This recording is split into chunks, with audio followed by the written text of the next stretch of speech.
This Catholic dude abides.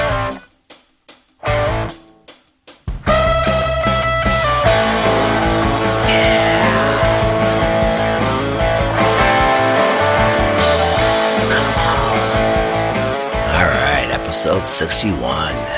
Kind of a letdown after that big 60th celebration last week.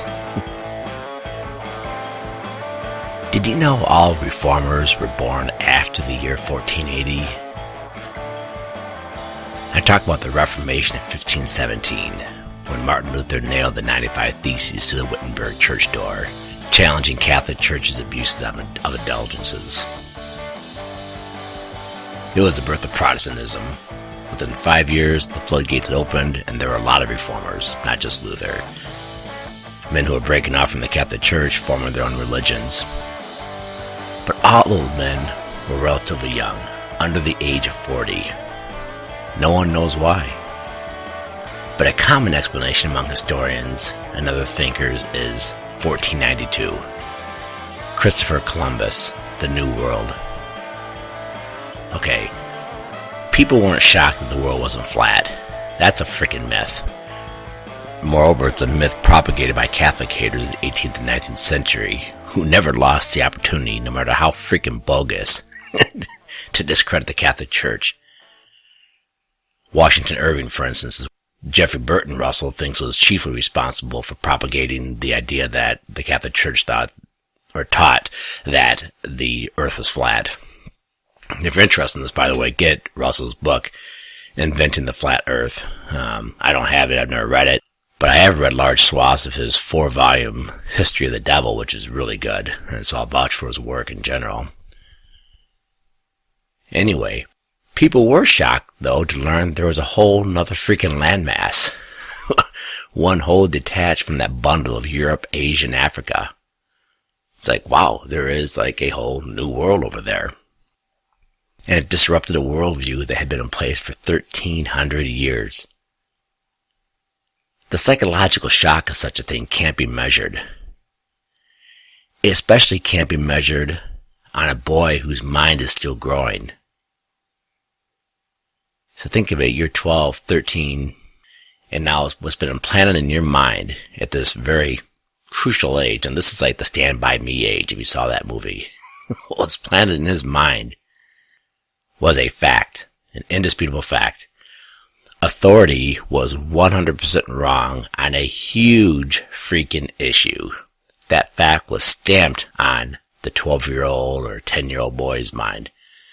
And even if you're a little bit younger, you still kind of came of age realizing everyone was told something wrong. Everyone you knew, your parents, everyone you knew was told something that was 180 degrees wrong. Well, that boy might begin to think, what else might authority be wrong about? Can authority ever be trusted? And speaking of which, what is the biggest authority in the world? In Europe, Middle Ages, or coming out of the Middle Ages, what? Oh, the Catholic Church. That's the biggest authority in the world. Now, of course, no one claims this was an explicit thought process. It might have been. I mean, who knows? I don't recall any reformers saying, hey, we know that there's a whole new world that no one told us about, and all the authority is wrong, and therefore the Catholic Church is authority, therefore it must be. I don't think anyone thought like that. I don't think it was ever explicit. But it can't be denied that the discovery of the New World must have definitely shifted the mental furniture a lot, especially in young minds that are so malleable. And it's believable, and I think highly likely that it directly led to the Reformation. Even if there's no conscious trace of it, we know through modern psychology that unconscious forces play enormously into our thought processes and therefore play into world history. Therefore, those historians and other thinkers who conjecture that 1492 led to 1517, I tend to agree with them. But that's not why I'm talking about it. I want to point out that a similar thing had happened 1800 years earlier. Worlds collided.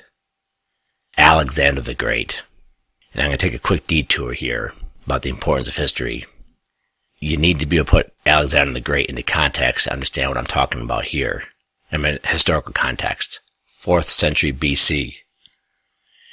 And you think, yeah, Sheska, I'm never ever going to remember all those dates and all that crap. I was like, no, yeah, you can. Because there's one date that every kid, when he hears it, with any context whatsoever, he never forgets it. It was Socrates had to drink hemlock in 399 BC. It's like, oh yeah, 399 BC, yeah. Okay, latch onto that like a pit bull onto a bloody arm. Okay, latch onto 399. Because with Socrates, then you know, oh yeah, he was Plato's teacher. Okay, great. Then you know, well wait, Plato then was Aristotle's teacher. Oh, okay. Aristotle was Alexander the Great's teacher. So you've already established a pretty good nexus there between philosophy and history, and then that'll then feed into what we're going to talk about next. So again, I've mentioned in previous podcasts, if you're trying to get an historical, what do I want to say? An historical sense, I'd encourage you to latch on to 10, 20. If you're really freaking ambitious, you put the bong down and memorize 30 dates, 30 years over the past, say, 3,000 years, and I'll give you a good reference point. And I've gone through these before. Well, actually, I never have. And that'd be a good podcast segment. Go through and give you like my top 25 dates you ought to memorize and put them on the spectrum of history, you know, starting back with, say, Moses leaving Egypt, which to my way of thinking is kind of like the beginning of historical time, even though people say, well, that's not historical either because it's all prehistoric, pre-writing down history. But I think we can pretty much place that, I think, around 1200 BC and bring it all the way to say that the United States Civil War, and maybe do a whole separate segment on that in the 20th century. I'm just shocked at how many kids don't know anything about 20th century history either. It's like almost you explain to them World War I came before World War II. The one of the two seem to help, but don't seem to clench it sometimes. Alright, I'm kind of ranting and exaggerating. Anyway, go back to Alexander the Great. This guy established an empire that stretched from Europe to India. And it's hard to imagine what more he would have done if the hangover hadn't killed him at age 33 in 323 BC. Okay, after him, his generals had a civil war, and then they divided the empire among themselves. There are 4 of them. And then that continued the Greek hegemony that Alexander started. They're called the Didachean empires. I believe I'm pronouncing that right. These Didachean empires eventually fell to the Roman Empire and the Parthian Empire out east, which led to the New Persian Empire. And speaking of the New Persian Empire, there was an Old Persian Empire. There are 2 great Persian empires. The Old Persian Empire was the one that Alexander conquered. It was the subject of that movie 300, if you saw it, which I kind of liked. Kind of shallow, but I enjoyed it. I think it's up there with like Roadhouse, like manly films you gotta watch. You might watch more than once. So you had the Old Persian Empire that did a lot of what Alexander did, actually tried to go into Europe, where the Greek states repelled them. And I guess I'd like you to focus mostly on 500 BC. Because that really is the rise of what I'm talking about, the worlds colliding. The Old Persian Empire, through Rome, and the New Persian Empire, that's been called, by certain thinkers, the Age of Ecumenical Empires. It was the first time that empires really, really stretched over numerous cultures, societies. You had things that kind of did the same thing, like the Babylonian Empire, the Assyrians, but not like this. Not like the New Persian, not like the Old Persian Empire, not like Alexander the Great. And these ecumenical empires, they resulted in huge movements that disrupted local life. The city-states in Greece and the Phoenician states, they collapsed. No longer was your world just your city and the agricultural land right around it. Your world was now, well, the whole world. I mean, kind of like they started talking actually in the 70s about, it's a small world after all.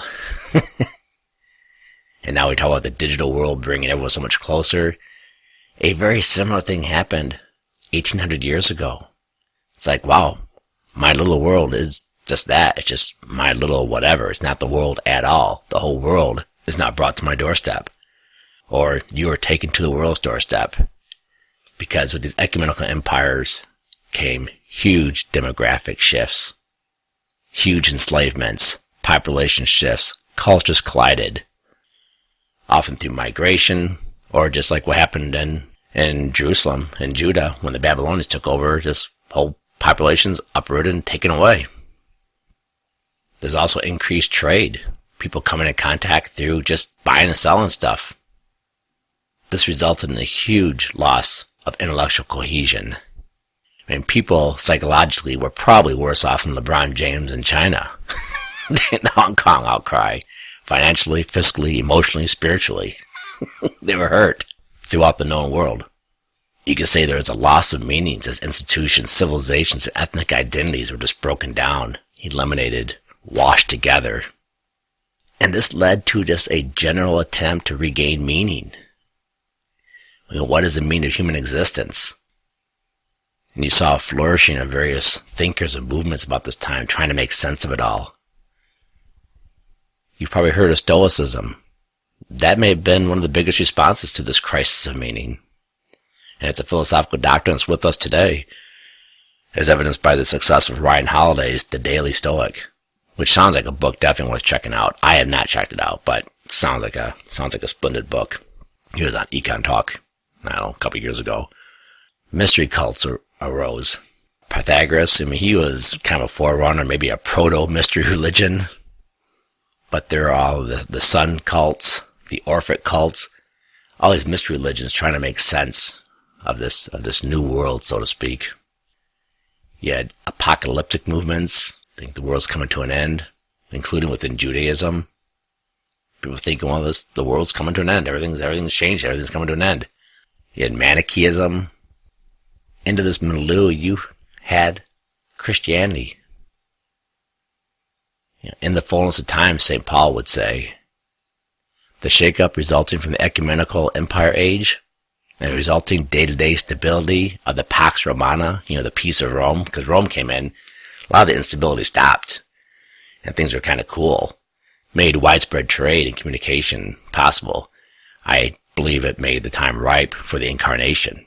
People were psychologically disposed to something new, and because the Roman Empire put some stability on things for hundreds and hundreds of years, the good word was able to spread. But right with Christianity came another powerful movement. Almost like an evil twin who was born with Christianity, raised with it, antagonistic to it. Two babies hated each other from the start, and that's Gnosticism. For the Christian, creation was good because it was created by God. And God thought highly enough of creation to give himself flesh and come to it in the form of Christ. For the Gnostic, creation was a prison. It's all disorder. It sucks. It needs to be escaped. And Gnosis, which means knowledge, offered the way of escaping it. So right off the bat, in the very premises, right in the sinews, these twins, not identical twins, they were what they call fraternal twins. They were at crossroads. Gnosticism rejected the Christian sacramental view of existence. Body and spirit, world and heaven, immanence and transcendence together. The Gnostic would relentlessly impugn half of it. Derided it, hated it, denied it, sought to escape it, whatever. It hated the earth, hated the body. For the ancient Gnostic, it was all spirit, heaven, transcendence, escape from this crappy earth. That was it. And Christianity was having none of it. They're saying, no, creation is good. Because God created it. And philosophically speaking, therefore it must be good. And religiously speaking, we know God sent Jesus Christ down in human form, taking flesh. And therefore there must be something good in it as well for that reason. So right away, Gnosticism and Christianity were at war. And it's a war that's with us to this day. And it's been raging for 2,000 years, often below the surface. And yeah, Gnosticism and its ties, in my opinion, to postmodernism is going to be the subject of ongoing discussion in future episodes. This is just the opening salvo.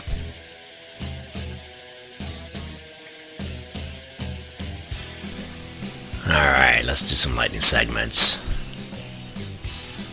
There's one thing about living like Nassim Taleb. Not reading the news, and in my case, scorning pop culture. is that I'm often late to the game. Last Sunday was one of those blessed days. I had nothing to do. which means I read a ton, I dinked around at my new house, I took leisurely walks, and then I heard at 3:05, I got a text saying that Kobe had died, which was 41 minutes after TMZ broke the story. I see Maria like 5 minutes later and tell her, and she's like, well, yeah, who doesn't know that? 41 freaking minutes. I'm often also late to new products. One of my sons recently introduced me to Bang. If you've heard of this thing, it's been around for a couple years, I guess. But again, I'm always late. It's a low-calorie energy drink, 300 milligrams of caffeine for every 16 ounces. I think it's called Bang because that's what your heart does after drinking it. The first time I tried it, I used a shot glass and paced myself. It took me 2 days to get through it. I do the same thing with 5-Hour Energy, by the way. I'm just not sure I trust that stuff, but if I drink a 5-Hour Energy, I usually drink it over the course of a day, 4 or 5 different sips. Basically I get 5 1-hour energies. You want to try that. If you find drinking a full 5-hour energy like I do kind of overwhelming, maybe sip it throughout the day. A good friend of mine also does it. He said he has good success with it.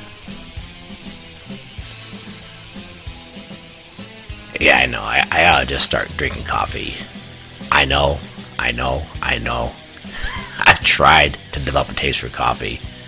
I just can't stand it. And I'm not giving up, by the way. I'm going to keep plowing forward. Same with tomatoes and bourbon. Coffee, tomatoes, and bourbon. They're 3 things I wish I liked, but I just can't stand. I think it's kind of how most of us feel about the homeless. If we're only honest with ourselves.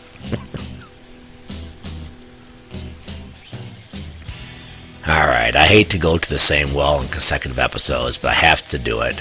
Gotta go back to Econ Talk. Go listen to the January 13, 2020 show with Adam Mittner. Secondhand. It's all about people getting rid of their excess stuff.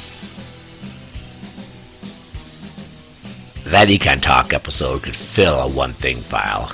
The one thing file, you may recall, is the suggested habit of writing down one thing, or maybe more than one thing, that you learn from a podcast episode, an article, a book, a lecture, whatever it is, and you put that in a separate file. This podcast episode was filled with one things. One thing number 1. Remember what I mentioned 3 minutes ago about Nassim Taleb, and he doesn't really pay attention to the news and it eventually reaches ears? And I'm kind of the same way. Well, that was me and Marie Kondo. She wrote a book called The Life-Changing Magic of Tidying Up, The Japanese Art of Decluttering and Organizing. Sounds great. But it came out in 2014, and it became a bestseller, and now I guess it's a Netflix series. Me? I'd never heard of it. It was Adam Mittner drops her name on Econ Talk, and Russ Roberts said, hey, Eric Shesky's listening, we need to explain who she is. Okay, he didn't exactly say that, but he did say, for the 1 or 2 people who might be listening who don't know who she is, please explain. I'll be honest with you, that kind of hurt. And to be even more honest, that happens to me at least once a month. Well, everyone knows who she is, but for this person who's living under a rock, you better explain who she is. And I'm just like, I didn't know.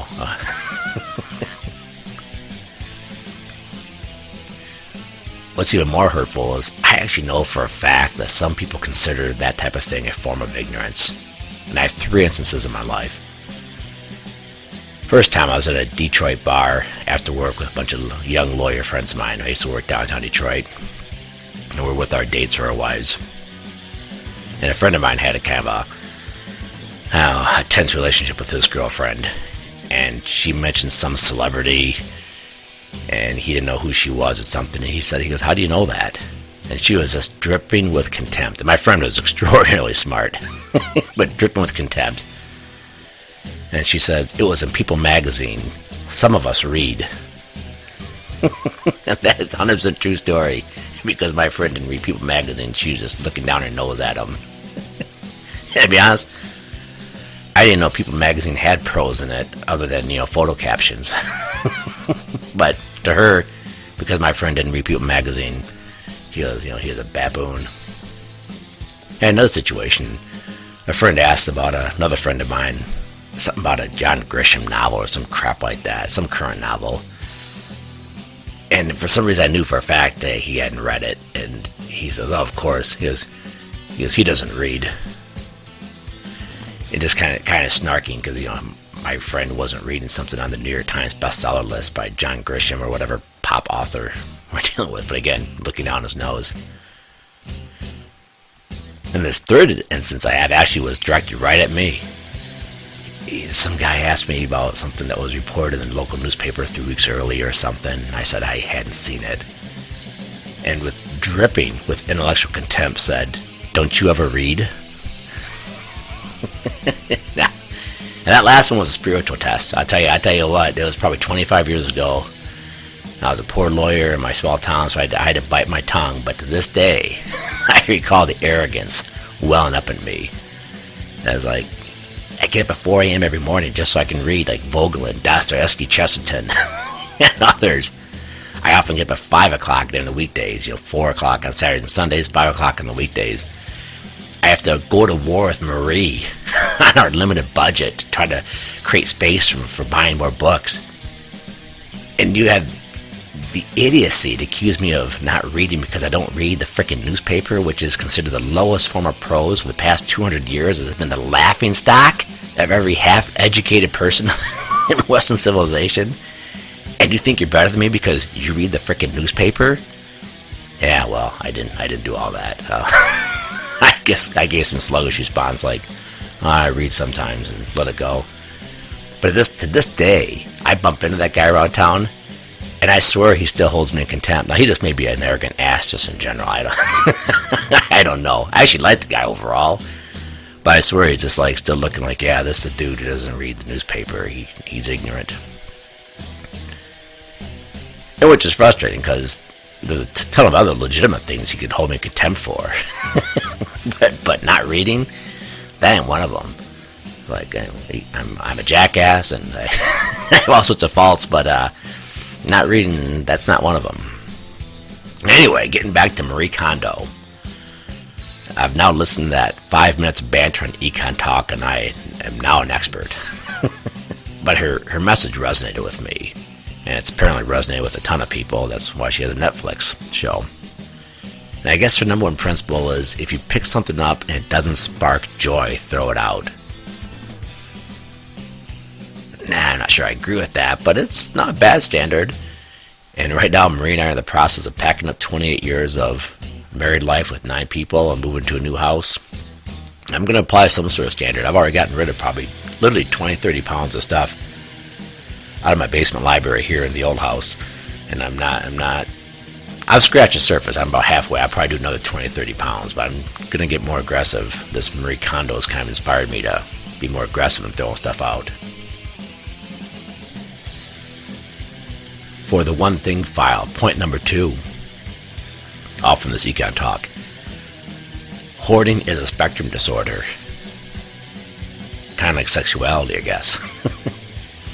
Now, that's not a psychological diagnosis, but I guess among people who know something about hoarding, there's something to it. We all tend to hoard. Things give us a sense of security. And my question is, who among us doesn't think that they might be happiest just jettisoning every item of personal property and living like a monk in a bare room with just a handful of things? I used to think that was just an Eric thing. Well, maybe an Eric thing and a handful of the brave who actually do it, like the hermits and monks. But it's not. Talk is Econ Talk. I think there's that inclination in all of us that just get rid of all this crap. I also remember a segment on Seinfeld that built into it. Kramer at one point, he got rid of his refrigerator, and everything he had to eat was just fresh this, fresh that. He told Jerry, I really like to deprive myself of things. Very monastic.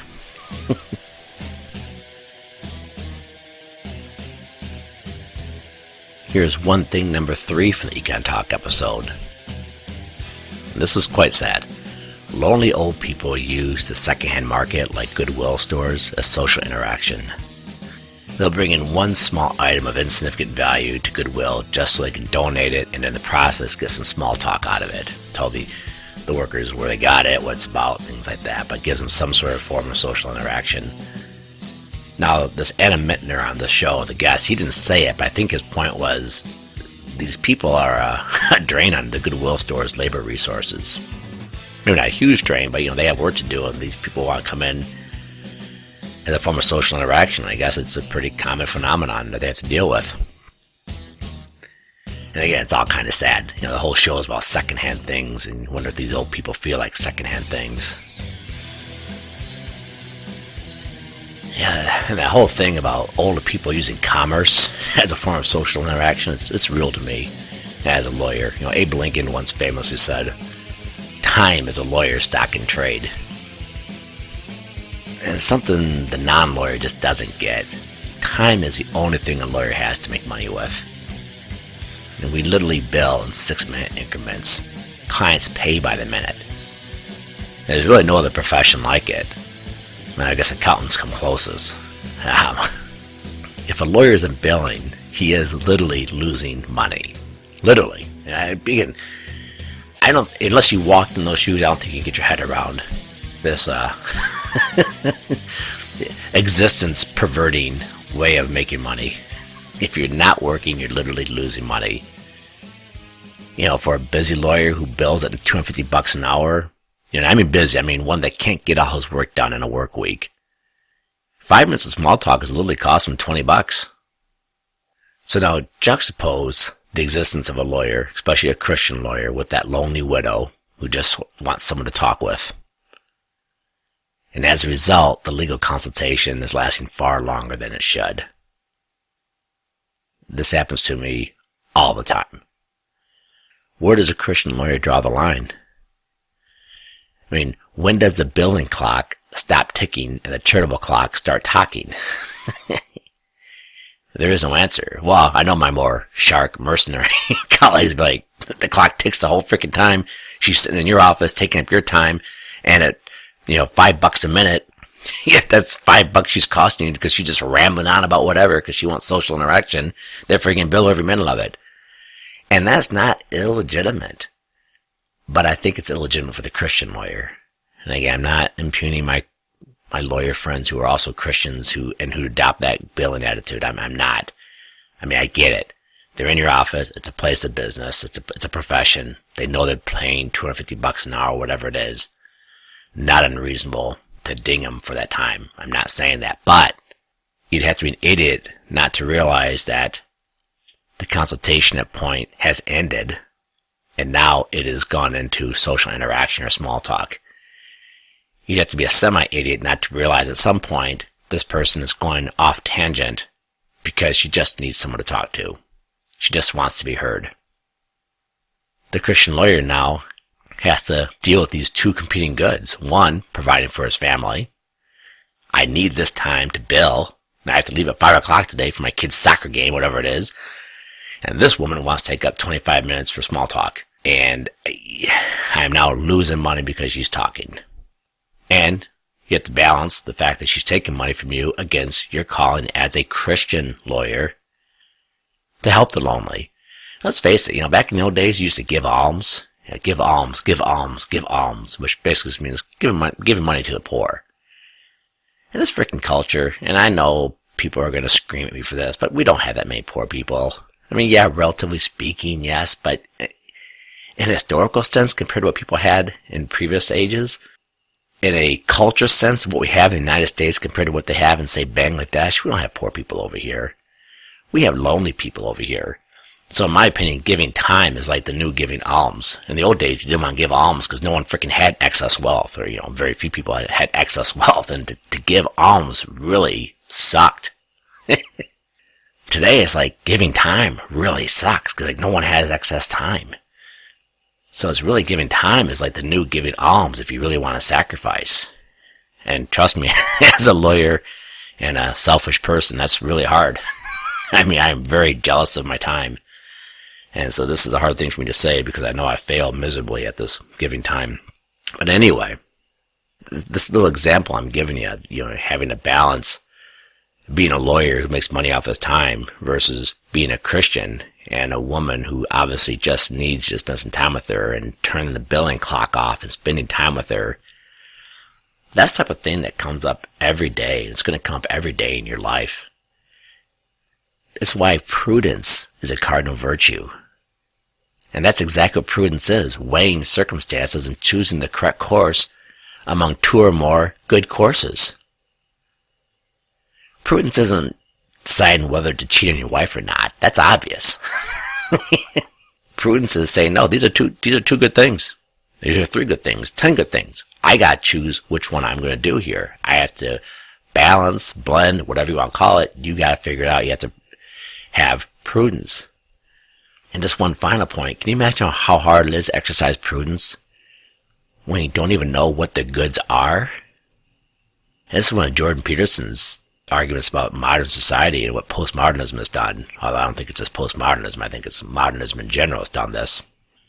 It's like they've dumped people without even knowing what goods are. They don't get to the virtue of prudence. They can't develop prudence because they don't know what goods should be competing. There are no standards. All is relative. I mean, so many young people today, heck, not even young people, I mean, older people, they don't get the point, they don't get the prudence. They're stuck on, should I bang this prostitute or not bang this prostitute? That's where they are. I can't tell you how many young people I know whose parents literally teach them things like, you need to be number one. You need to be the best. You gotta succeed by competition. You gotta beat down these people. It's just like, no, you need to love. You need to try to become a saint. Yeah, and those are 2 things I believe wholeheartedly. I believe in gentleness. Gentleness, loving people, becoming a saint. Things I agree with, I believe in 100%, and I fail miserably at all 3 of them. But at least I know I'm on the right track. The train may not have left the station yet, but in my case. But at least I'm on the track. If I get the engine going, I know I'm going to the right place. And so many people, they're caught up on dominating, being number one. I remember one friend of mine telling me, being successful means never having to say you're sorry. You never say you're sorry for anything. And I've known people like that. They won't say sorry for anything. It's like, that's like being a man. That's being a tough guy. That's being successful. And it's just, what a horrible standard. And those people never get to exercise prudence. Because in their world, their competing goods are bads. So, count your blessings if you're a Catholic or a Christian, or if you have traditional morality. You had good parents who raised you with a traditional sense of norms. You don't have to be a Catholic or a Christian, although it helps immensely. Just going back to some traditional norms of hard work, providing for your family, being faithful to your spouse, things like that can get you a long, long way.